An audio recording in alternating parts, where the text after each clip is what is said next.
Tus heridas nos han curado y tu muerte nos trae la salvación.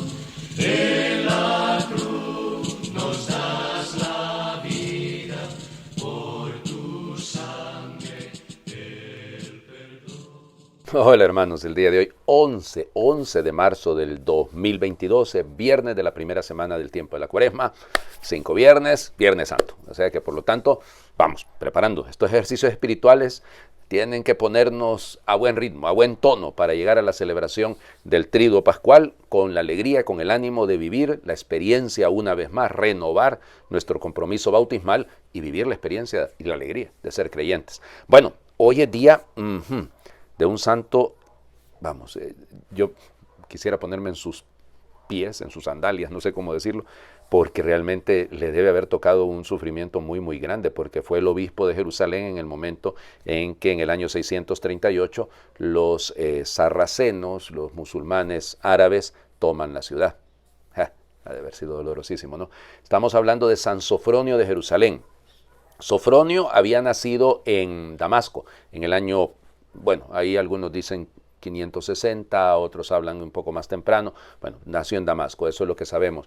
Miren, casi queda ciego, oigan, por estar leyendo, por estar estudiando, y por eso llegó a tener un conocimiento vastísimo de la filosofía de su época, al punto que hasta le habían apodado el sofista. Le decían también, fíjense que le decían como a San Juan Crisóstomo, le decían boca de miel, ¿okay? Porque era un predicador muy, muy insigne. Se hizo muy amigo de un tal Juan Mosco, que San Juan Mosco, que, cuidado no confundir con San Juan Bosco, este es Mosco, que recorrieron los monasterios, estuvieron en San Sabas, en San Teodosio, estuvieron en Alejandría y se quedaron un par de años porque el obispo San Juan el Limosnero, así se le llamaba. De hecho, ellos escribieron una biografía sobre él, pero fíjense que se ha perdido, o sea, no tenemos mayor noción de él. Sabemos que se escribió, pero el libro se ha perdido. Ahí se quedaron, le ayudaron en la lucha contra las herejías. Es una época complicadísima, ¿no?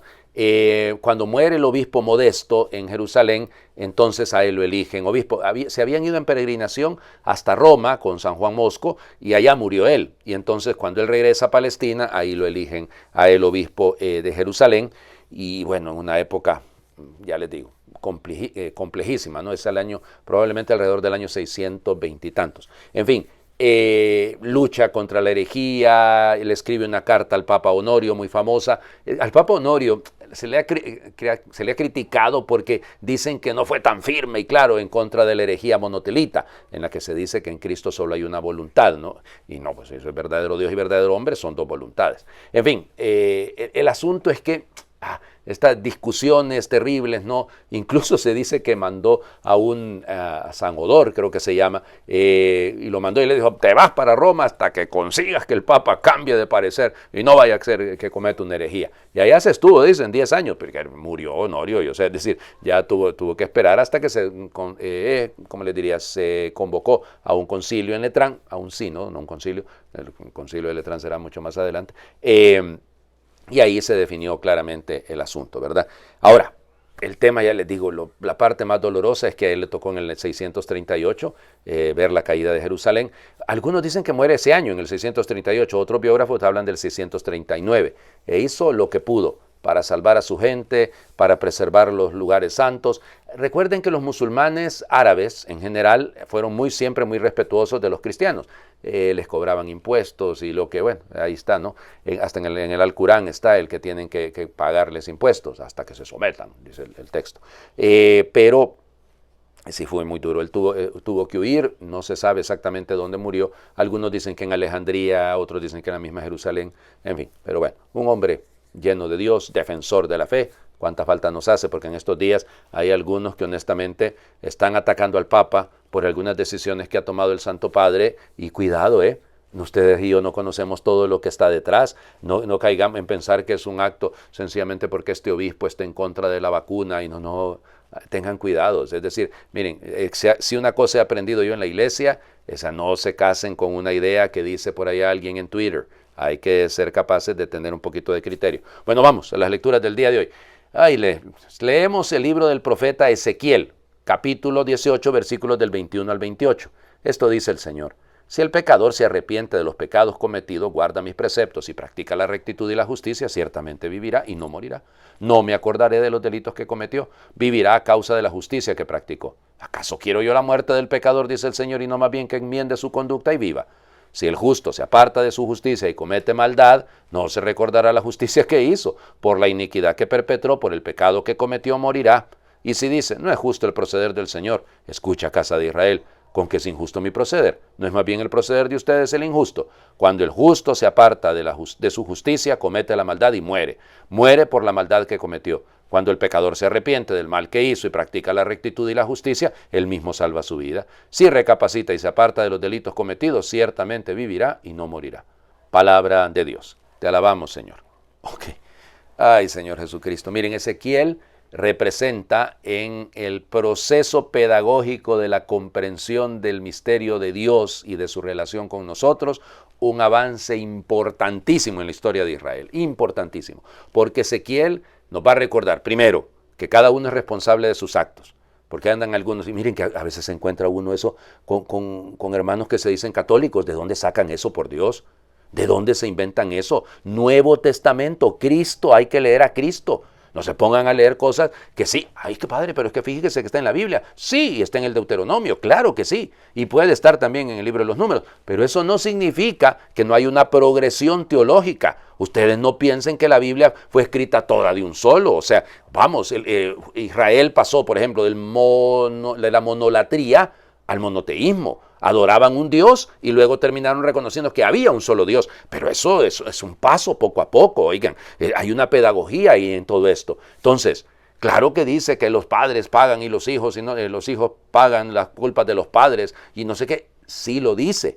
Pero por Dios, lean esto que dice Ezequiel, lean lo que dice el Señor Jesús. O sea, vamos, progresemos en el asunto. No, es que lo que me está pasando es culpa de mi abuelita. ¿Por qué? No, es culpa de mi papá. No. Es decir, vamos, si me educó mal el viejo, pues algo tiene de culpa. Pero él paga por sus culpas y yo por las mías. O sea, cuidado con esto, ¿no? Primero. Luego, segundo, parece injusto, como dice aquí el texto. No, no es injusto. O sea, es que todos nosotros tenemos que ser cuidadosos y debemos ser correctos en nuestra manera de proceder. Es que no acumulan las cosas buenas, no sé si me explico en esto, sino que tenemos que actuar de manera consciente, correcta, siempre, siempre. Ahora, si el justo peca, pero se arrepiente, también se salva, pues. O sea, el problema es que se crea, hice una cosa mala, pero había hecho 20 buenas. Vamos, si no es este asunto, es nuestra manera, nuestra disposición frente a Dios. Es siempre hacer el bien. Y cuando hagamos el mal y cuando nos equivoquemos, y claro que lo hacemos, es convertirnos. Y no darle tanta larga al asunto, es que ese es el problema. Pensamos que somos eternos, que vamos a vivir para siempre, y no, pues. O sea, el Señor en algún momento nos llamará a su presencia. Ojalá nos hayamos arrepentido. Y hay algunos que hacemos tarifas con esto y le vamos dando larga a la conversión. Y le vamos dando larga a la conversión. No es para mañana sin falta. Es para allá. El Evangelio. Fíjense cómo vamos a leer todavía. Hoy y mañana vamos a seguir leyendo. Bueno, ayer también ha sido así. Y cuando el martes fue así, leemos el Sermón de la Montaña. Seguimos todavía. Mateo capítulo 5, versículos del 20 al 26. En aquel tiempo Jesús dijo a sus discípulos, les aseguro que si su justicia no es mayor que la de los escribas y fariseos, ciertamente no entrarán ustedes en el reino de los cielos. Han oído ustedes que se dijo a los antiguos, no matarás, y el que mate será llevado ante el tribunal. Pero yo les digo, todo el que se enoje con su hermano será llevado también ante el tribunal. El que insulte a su hermano será llevado ante el tribunal supremo, y el que lo desprecie será llevado al fuego del lugar de castigo.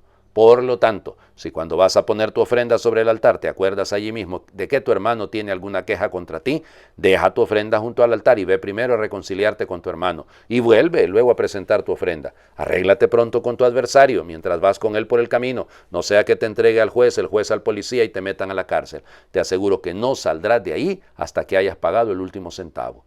Palabra del Señor. Gloria a ti, Señor Jesús. Ay, la exigencia del Evangelio, oigan, no, quitemos esta página, oigan. Óigame, díganme, ¿no hacen enojado ustedes con su hermano? Alguno me diría, padre, ¿a qué horas? Porque, vamos, por el temperamento, no nos enojamos. Hay algunos que somos como Alcacelser, efervescente, ¿verdad? No, calma, o sea, y que en esto seamos realistas, ¿no? Nos pone la barra bien alta el Señor. El que insulte a su hermano, ay Dios mío, aquel árbitro que no nos cantó aquel penal, hombre, vieran ustedes cómo le he caído yo a palos. Bueno, nos pasa, ¿no? despreciar. Conscientemente no, pero nos pasa también, ¿no? Entonces, fíjense, estamos, el límite, si su justicia no es mayor que la... Hombre, usted no se compare, es que ya les digo, nunca nos comparemos por los de abajo, sino por los de arriba. Es decir, en el sentido de, pero yo no soy tan malo. Por lo menos no soy como, no, eso es hacer como la que hacía el fariseo en el templo, pues te doy gracias, Señor, porque practico y doy el diezmo y todo aquello, y no soy como este publicano. Ve, compararse con los que están mal. No, o sea, mi justicia debe ser mayor y mayor y mayor y mayor.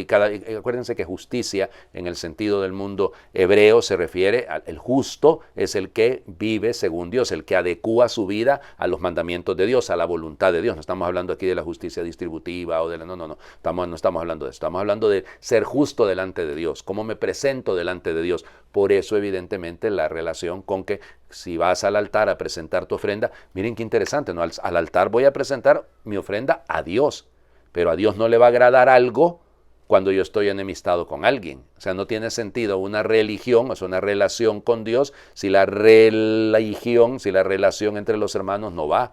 O sea, Dios asume de esta manera que también le importa mi relación con mis hermanos, también le importa lo que yo hago con los otros. No puedo pretender tener una vida religiosa, una vida de Dios, yo no sé cómo llamarle, o en la gracia de Dios, si antes no soy consciente de que eso también repercute en mis relaciones con los demás.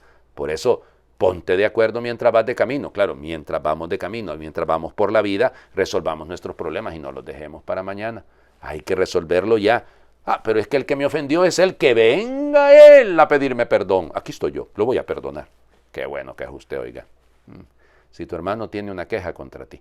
Imagínense, aquí está hablando de una queja. Acuérdense que más adelante Mateo insistirá en si tu hermano peca. O sea, si realmente peca contra ti, esto todavía sería una cosa más grave. Es lo que él hace en contra mía. Pero ahora es que yo me doy cuenta que él tiene algo contra mí. Lo busco porque no puedo presentarme delante de Dios. Volvemos. Mi justicia sería igual que la de cualquiera.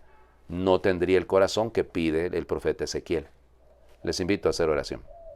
Señor, concédeme el regalo de un corazón reconciliado, que sepa comprender antes que condenar, que busque la unión en vez de la división, que se deje conducir por el amor y no por interés, que esté siempre dispuesto a perdonar y a pedir perdón, que sepa construir y reconstruir la paz en la familia, que sea consciente de todo lo que recibo de ella y de lo mucho que los quiero y añoro, aunque a veces me pongan de los nervios.